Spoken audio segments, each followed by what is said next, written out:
Fuerte, polémico, claro, concreto, contundente, convencido.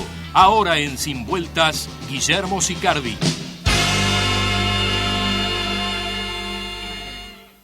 Ahora sí, doctor Guillermo Sicardi, buen día, ¿cómo estás? Buen día, Alejandro, muy bien, muy bien. Y dígale al amigo Marguerite que con su insistencia ya Gilda la estoy tolerando cada día más. Ah, de a poquito va entrando, sí. No sos el primero, no sos el único. Pero y te voy a decir una cosa, Guillermo, además. Yo no sé cómo sos vos de manejo, vos sos bastante pragmático, no te veo muy imaginativo, pero donde le coloques un poco de imaginación, ya está. Le tenés que poner tenés que escuchar la canción, lo lindo, la voz, todo, pero después ponerle cabeza. Donde le pongas cabeza, ya está, te enamorás como yo. Lo haremos. Ya le dije que ya va la segunda o la tercera vez que me pongo Gilda un domingo a escucharlo y vengo, me empieza a gustar. Es grandioso. Se va convirtiendo a la iglesia. Me va convirtiendo en la iglesia de Gilda. Sí. Bueno, Guillermo, hay tantos temas que te podríamos consultar hoy para saber tu opinión de la agenda, que en algún momento estaría bueno también, pero lo que tenés preparado, la columna de hoy, que salió ayer también en el semanario Búsqueda, va a un caso particular, pero que da el pie para hablar de una situación más general. El caso Friopan y la irresponsabilidad sindical, así titulaste el tema para hoy. Sí, porque en mayo del 2019, ya hace 2 años, los trabajadores ocupan la empresa, pero dejan que se pudra mercadería, o sea, masa de pan que se estaba haciendo, la dejan pudrir, no hacen mantenimiento de las máquinas, ingresó gente a la empresa que no eran empleados de allí, y eso, ahora esa causa en su momento se mandó a archivar porque la fiscal de ese entonces entendió que no había ningún delito de daño sobre la propiedad privada, y ahora el fiscal Carlos Negro, a pedido de los abogados, retoma el tema, lo abre, y es interesante ver algunas de las preguntas que hacen. Por ejemplo, el fiscal Negro le pregunta a un ocupante, y este responde, el sindicalista, dice: yo tuve la orden de que se pudra todo, y el sindicato dispuso que se cerraran las puertas de la planta. Bueno, esa acción sindical fue muy exitosa, tan exitosa que en solo 4 días de ocupación les hizo perder más de $20.000 a la empresa. Esto es el sindicalismo, es un sindicalismo cavernario. A diferencia del sindicalismo en otros países civilizados, con gente que no usa el sindicato para imponer la lucha de clases ni las ideas marxistas, sino para realmente llegar a acuerdos ganar con sus empleadores, lo que los sindicatos hacen es ver cómo en conjunto hacen crecer la torta para luego repartirla. Pero esa torta crece en virtud de que los empleados hacen cosas distintas, con más creatividad, con más empeño, con más lucidez, y no simplemente ir a morder un pedazo de la generación de riqueza que creó otro. Entonces, pero lo más interesante del motivo de la ocupación, que dice... Leo textualmente una cita del expediente que recoge el diario El País de unos pocos días atrás. Dice: la ocupación se desató por un rumor, ni siquiera por una constatación, por un rumor entre los trabajadores de que la empresa iba a impulsar una reestructura, ¿verdad?, y a adquirir maquinaria nueva que iba a dejar sin trabajo a 10 obreros. Una empresa que tiene 115 empleados en su momento, de los cuales solamente 38 eran afiliados al sindicato y 70 y pico, casi 80, eran no afiliados. Y también en ese momento los no afiliados al sindicato, que duplicaban a los afiliados, presentaron una carta al Ministerio de Trabajo para decirle: queremos trabajar, y el Ministerio de Trabajo del gobierno Frente Amplista no les dio ni 0,5 de bolilla. Por eso el artículo de la LUC que ahora quieren derogar es el no respeto de las libertades individuales, el no respeto a la libertad de trabajo de los que sí quieren trabajar. Y aquel que quiera hacer huelga, aquel que quiera manifestarse en contra de lo que fuera, que lo haga, pero reconozcamos un principio fundamental del Estado de Derecho y del Estado republicano, que es que tus derechos terminan donde empiezan los derechos de los demás. El problema que los sindicalistas uruguayos, el Frente Amplismo en general y la izquierda, no creen en los derechos individuales, creen en los derechos colectivos, los derechos de la patota, no el del ser humano. Y esa es la gran diferencia entre la democracia y la república. La democracia es muy lindo que sea el gobierno de las mayorías, pero las mayorías no pueden avasallar a las minorías. Una mayoría del 51% no puede decidir en una asamblea desde el punto de vista democrático perfecta, matar al 49% distinto. Eso es pasar por arriba de los derechos. ¿Y cuál es la minoría menor? La minoría menor es el individuo. Sos tú, soy yo y somos cada uno de los uruguayos. Bueno, ese concepto de la individualidad, de que cada persona es un factotum de la sociedad, de que cada persona tiene su propia personalidad, su propio destino, su propia mente y su propia responsabilidad de hacer sus cosas, en eso ellos no creen y por eso tampoco quieren hacerse responsables, ni los sindicalistas ni el sindicato, de los daños provocados a la propiedad privada, lo que hoy hablaba Julio Preve. Propiedad privada parece una mala palabra, poner un cartel propiedad privada es mala palabra porque ellos no creen en eso. Al punto tal que leo esta parte y te dejo a ti, Alejandro, preguntar algo. El fiscal negro le pregunta a un ocupante qué hubiera hecho él con esa mercadería que se terminó pudriendo. Y el sindicalista dice, si ya estaba cocinada, o sea, si ya estaba el pan hecho, trataría de repartirla entre nosotros los sindicalistas, o terminaría el ciclo de producción y repartirla. Y el fiscal le pregunta, pero si esa mercadería no es suya, ¿cómo la va a repartir? Y acá viene la esencia de la cosa. No nos quedemos con la punta del iceberg. Cuando hay un iceberg flotando en el mar, lo que se ve del iceberg es un séptimo, un octavo del tamaño de la masa del iceberg. Lo importante es lo que está abajo, que son los 7 octavos, es la verdadera masa. Lo que tenemos que ver por encima de esta cosa anecdótica de obreros ocupando una planta, lo que está por abajo es esto, es no creer en la propiedad privada.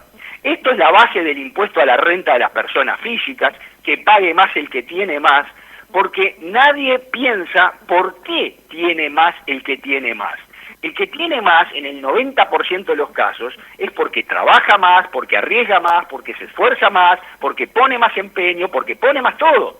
Y entonces, ¿con qué actitud moral vas a quitarle a ese individuo el fruto de su esfuerzo, de su trabajo? Bueno, eso es ridículo. Entonces, la realidad es esta. Y en los países que uno puede ver objetivamente, donde se defienden las libertades individuales, donde se defiende la propiedad privada, donde se defienden las reglas del libre comercio y del libre mercado, la gente con menos capacidades, las personas menos preparadas, y no solo menos preparadas académicamente, las personas que emocionalmente son menos fuertes que otras, los que son más débiles en lo que sea, físicamente, intelectualmente o emocionalmente, esa franja de gente vive 5, 6, 7, 8 veces mejor de lo que viven las personas en los países controlados, regulados, estatistas y progresistas. Anda a ver lo que es un pobre en Nueva Zelanda comparado con un clase media en los países restringidos. Un teóricamente pobre en Estados Unidos es un individuo que tiene energía eléctrica, tiene un celular, come todos los días y vive en un lugar protegido bajo un techo. Bueno, eso no pasa acá. En el Uruguay Frente Amplista y Progresista hay 350.000 tipos desocupados y hay no sé cuántos cantegriles y asentamientos de gente viviendo en ranchos de lata. Y en la Argentina peronista, socialista, estatista, a la que tanto aman los Frente Amplistas y se abrazan con Alberto Fernández, el 50% de la población en Argentina hoy está bajo la línea de pobreza. Entonces, señores, acá hay que entender lo siguiente, las ideas socialistas son nefastas, no solo le hacen daño a todo el mundo, sino que los que más daño le hacen es a los que supone que quieren proteger. Y esta acción sindical ha demostrado eso y por eso atentan contra la LUC, porque no quieren hacerse responsables, no quieren tener personería jurídica y quieren que la fiesta, el pato de la boda, lo sigan pagando otros. Ahora yo me preguntaba, Guillermo, cuando hacías esta explicación, o sea, hay dos formas de ver el mundo contrapuestas. Una socialista, estatista, progresista, como la llamabas vos, otra de más liberal, de economía de mercado, etcétera. Uruguay está dentro del grupo de los países, más bien dentro del lado liberal y de economía de mercado, creo yo, institucionalmente, más allá de que tenga dentro de su sociedad, como ocurre en muchos países, una pugna de ideologías y de cosmovisiones. Por eso a lo que voy es, en esta lucha que vos planteás para que el lado liberal se imponga, ¿alcanza con la normativa jurídica, con hacer cumplir la ley en los casos particulares, o se requiere algo más, algún tipo de trabajo de otro tipo que vaya más allá de la formalidad y la ley? Alejandro, planteas un tema, justamente, estás apuntando al centro de la diana, estás apuntando ahí a la masa del iceberg abajo, una pregunta excelente y un planteo bárbaro. Esto no se arregla con formalismo, no se arregla solo con leyes. Es más, no se arregla solo con cambios de gobierno, que es lo que uno cree. Ay, ahora están los blancos, qué suerte se arregló el partido. Mirá Argentina, ay, llegó Macri, van a llover las inversiones. No, la verdadera batalla que hay que dar es la batalla cultural, que es la batalla por las ideas. Nosotros venimos contaminados de ideas socialistoides nefastas. Mirá vos, esta idea de los sindicalistas de Friopan, de que hicieron todo este desaguisado por temor a que una máquina sustituyera mano de obra, no es nueva en Uruguay. Ya en el año 1953, durante el gobierno de Luis Valle Berres, que yo lo considero el padrastro del Frente Amplio, el tipo que más daño le hizo a este país con el crecimiento exponencial de los empleos públicos, un populista de cuarta, más allá de sus virtudes en otros ámbitos, pero en materia económica, que quería controlar la economía, no creía en la economía de mercado, defensor de las empresas públicas que fueron y son hasta el día de hoy un desastre. Mirá lo que pasó, una industria textil, que en esa época la industria textil uruguaya había crecido, pero al amparo de la protección y de la sustitución de importaciones. El día que le sacaron las protecciones se fundió toda la industria textil. Hoy anda por la calle Veracierto, que antes tenía 10 industrias textiles ahí, hoy son todos cadáveres y hay otras industrias. Cuando una empresa de ellas quiso traer unos telares más modernos, el sindicato se opuso, pero lo peor es que desde el gobierno de Luis Valle Berres, dictaron una norma que aquel que quisiera traer maquinaria tenía que pedir el permiso al Consejo Nacional de Gobierno a ver si les dejaban o no le dejaban incorporar productividad en su empresa. Pero lo que tienen que entender, y no lo terminan de entender, ya desde la Revolución Industrial Inglesa, en el 1800 y pico, ¿tá? ¿Qué pasó? Claro, la incorporación de tecnología. Sigamos con el ejemplo de los telares en Inglaterra. Antes vos tenías a un artesano tejiendo un buzo o un sobre todo a mano. Por lo tanto, ¿qué pasaba? Cuando llegó el telar, obviamente que muchos artesanos quedaron sin empleo manual, pero pasaron a trabajar en las fábricas. Y sin ningún lugar a duda, al aumentar la productividad, se abarataron enormemente el costo de los abrigos. ¿Y eso qué permitió? Que gente que se moría de frío hoy podía comprarse un abrigo. Y eso es la competitividad. ¿Por qué a los uruguayos les encanta cuando pueden, o tienen un pariente, un amigo que viaja, uy, vas a Estados Unidos, tráeme un celular, o tráeme tal cosa, o tráeme un par de championes, porque valen la mitad? ¿Y por qué te crees que valen la mitad? Bueno, porque hay competencia, porque hay productividad, porque hay eficiencia, porque hay bajos impuestos, cosa que acá no queremos tener. Y ese es un error, porque si bien es cierto que hay empleos que se pierden, se ganan otros, y se ganan empleos de mejor calidad, porque antes el empleo que perdías era el artesano a mano, y ahora que ganaste, reconvertiste y ahora tenés un especialista en tornero, un especialista en reparación de telares, que es un individuo que gana más dinero.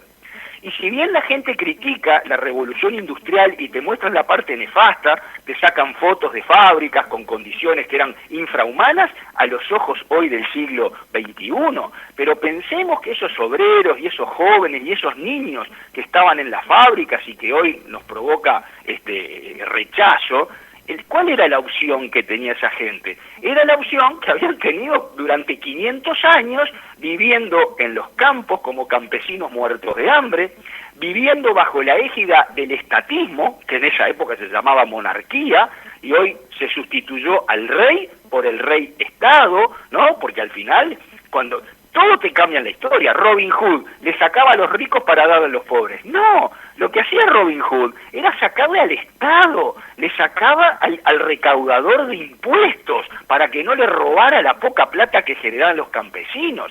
Esa es la verdad de la milanesa. Bueno, entonces mientras nosotros sigamos entendiendo esto, es un error si no cambiamos estos conceptos, y además creo que hay que equilibrar la balanza. Vos fíjate que el empresario, uno habla del empresario y se imagina un bruto empresario. Yo te hablo del empresario pyme, te hablo de lo que hablamos la semana pasada, que laburaba de lunes a domingo de 8 a 22, que transformó el living de su casa en un almacén. ¿De qué me estás hablando? ¿Del empresario potentoso, de la imagen que te quiere vender la izquierda, el tipo con un habano que lo prende con billetes de $100? No seamos estúpidos, eso no existe. El 90% de los empresarios acá son pymes. Incluso los empresarios más potentosos en Uruguay, es como decía el contador Damián y padre, en Uruguay no hay ricos, hay riquitos. Entonces, señor, ese empresario pequeño, fíjate vos, se hace responsable civilmente de sus errores, o sea, comete un error, vende una mercadería mala, hace daño, le hacen un juicio y le sacan plata, y es responsable penal en caso de que no le dé los elementos de seguridad a sus trabajadores, lo cual me parece bien que cada uno se haga responsable de sus cosas. Ahora, ¿de qué se hace responsable el empleado y el sindicato? ¿Cuántos casos conoces tú en la actividad privada que la empresa le reclame, por ejemplo, a un trabajador que venía manejando el auto y por tonto, por distraído, por mandarle un WhatsApp a la novia, choca? ¿Vos te crees que la empresa va y le va a cobrar al empleado el daño que causó? No conozco un caso. En el Estado no existe ninguno. Ahora todo el mundo está con las auditorías de Price a ver si alguien va preso. Me importa un comino que vaya preso. Yo quiero que devuelvan la guita. Y perfectamente la Constitución de la República permite repetir contra el mal gestor. Ahora, resulta que vos sos un arquitecto, hiciste mal una casa, te hacen un juicio. Sos un abogado o un médico con mala praxis, te hacen un juicio y tenés que pagar y te embargan tu casa y quedaste clavado. Ahora, sos un empleado público, sos un gerente de una empresa pública, sos un empleado de un sindicalista, no sé qué, y nadie es responsable de nada. No, señor, así no funciona. Equilibremos la balanza y realmente, porque esas son las reglas de juego que hacen prosperar a las personas. Esa es la regla, la evidencia empírica, esto no es teoría, es la evidencia que así avanzan, y así avanzan también los uruguayos que emigran, haciéndose responsables, invirtiendo y justamente cambiando ese chip mental. Por eso, como bien decís, Alejandro, esto no alcanza con leyes, esto no alcanza con cambios de gobierno, acá hay que dar la batalla cultural palmo a palmo y día a día. Abrazo, Guillermo, te saludo yo de acá, Fernando. Alejandro, ¿algo más? ¿No? No, perfectamente claro, me parece que está bien concluido el tema. Guillermo, muchísimas gracias como siempre, la seguimos el próximo viernes. Un fuerte abrazo, Alejandro, a ti, Fernando, también, feliz Día del Padre para todos los que sean padres el domingo, y a disfrutar con esos premios, esas maravillas que van a regalar hoy, y bienaventurados los que los reciban. Un abrazo, gracias, chao, Guillermo.